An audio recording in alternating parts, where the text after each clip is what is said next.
topic is UUs and Other Heretics. And in my blurb, I asked whether anybody knew that our proto-ancestor was a Libyan Berber.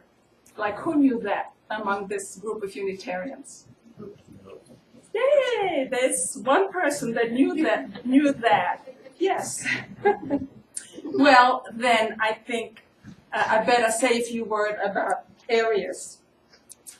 He was attracted to Alexandria, as so many others were, because it was one of the great centers of intellectual ferment of his day.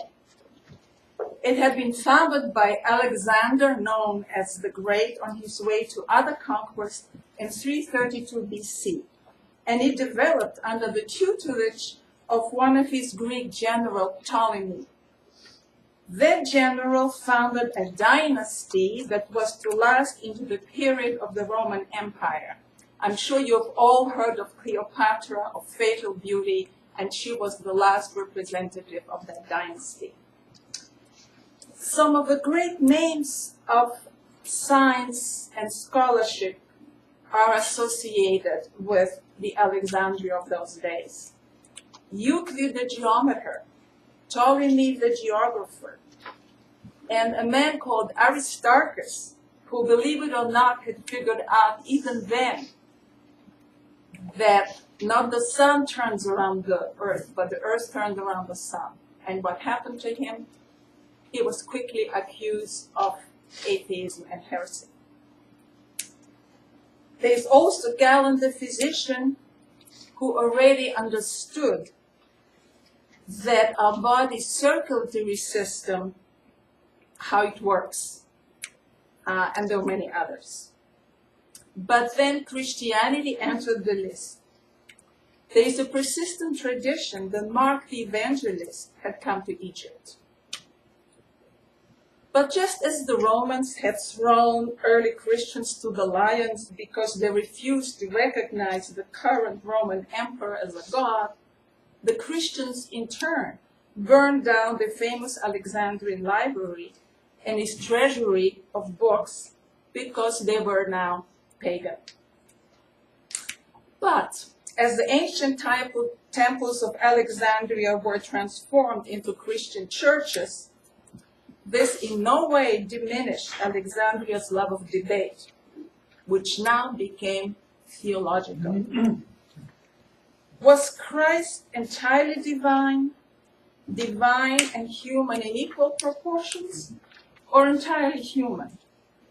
After all, godlike pharaohs and anthropomorphic gods with their dysfunctional families, who all displayed both divine and human attributes, were familiar, even a commonplace fact of that history. And so Christian theology grew out of this context, mediated by the subtle discourse of Greek philosophers. But philosophical discourse and theological discourse has to function in the real world. The free play of the mind, but especially the tendency towards the esoteric and imaginary in religious belief, are anarchic by definition. And for better or for worse, rurals usually feel compelled to bring them under control. To the Jewish tradition, Jesus was not even the Messiah. To the Christians, he became a god. But the issue of how he related to the Ancient of Days, God the Father, became a source of endless controversy. Emperor Constantine became impatient and knocked a few heads together and ordered the bishops to come to some kind of consensus. This happened in Nicaea in 321 of our common era, and the quarreling bishops finally came up with a compromise. There were three divine aspects or entities or persons, but they all shared the same essence. The doctrine of the Trinity, Father, Son, and Holy Spirit, was born. This rather abstract notion dissatisfied, among others, our friend Arius of Alexandria, who to whom this didn't add up. So he and his supporters were banished, then they were reinstated, then they were banished again. So whoever happened to be in power declared the other side as heretical. In the meantime, a number of German tribes happened to have been converted to the Arian version of Christianity. And the power struggles which ensued during the protracted collapse of the Roman Empire used either Nicene or Trinitarian creed or the Arian and Unitarian creed as their ideological battle. Well, eventually the Orthodox or right-believing Christians finally succeeded in becoming the mainstream doctrine in the 7th centuries. But can one ever rest on one's laurels and call it a day? What happened in the 7th century? Islam happened in the 7th century. And the way the Prophet Muhammad synthesized Judaism and Christianity was even to the left of Arians. Jesus was a great prophet and a spiritual leader, but not godlike in any degree or subtle gradation of divine essence. Well, I now want to jump forward to Servetus, whom we know among our Unitarian, whom we count among our Unitarian forerunners, and who was burned at the stake in 1553 in Geneva as a heretic. Servetus came from Spain, whose questioning of the treaty was based on the fact that nowhere in Holy Writ is the word or even the concept of treaty to be found. But it strikes me as equally significant that the Iberian Peninsula was the place where Arian Visigoths had settled and where subsequently Christians, Jews, and Muslims lived in harmony under the Muslim rulers and the concept of a single God. In other words, Servetus' background prepared him to question the Catholic doctrine of the Trinity, forcefully reintroduced into Spain by the Reconquista.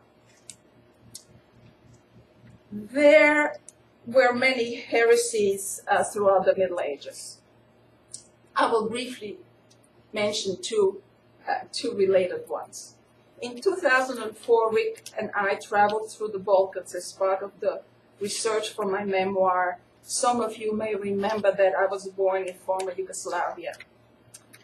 And what was routinely called ethnic wars between Serbs, Croats, and Bosniaks in the mainstream media, in the United States at least, was in fact didn't have much to do with ethnicity, but with religious patrimony of the southern Slavs inherited from 3 former empires who had used the Balkans as a battleground.